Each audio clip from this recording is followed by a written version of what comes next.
انا والله من النوع، السلام عليكم اول شيء، من النوع اللي ما احب اتكلم في السناب واسولف، بس امس شفت موضوع في الدين صراحه حرقني، ابغى اتكلم فيه، ابغى اتكلم فيه. قبل فتره في واحد مصور ان الامام يصلي لحاله، انتشر المقطع، قال لا لا ده يمكن في قريه مهجوره وما ادري ايش. شوف المقطع اللي بحط لك اياه. واصبر لحكم ربك ولا تطع منهم آثما أو كفورا واذكر اسم ربك. عاد الفجر اليوم مريت حي من احياء الرياض، حي معروف جدا، حي القيروان. دخلت المسجد والله استغربت، فاجأت.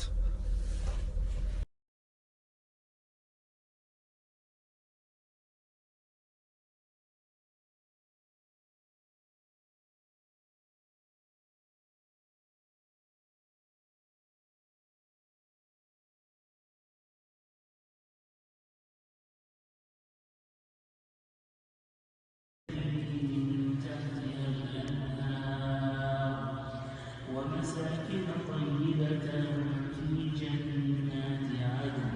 صراحة منظر مخيف جدا جدا جدا لأبعد الحدود.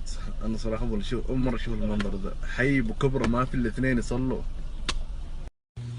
طبعا جاني فضول، سألت الشيخ قلت له أنت متعود على هذا المنظر؟ قال لي والله يا ابني يوميا يا أنا أصلي لحالي يا شخص أو شخصين يصلوا معي بس يوميا.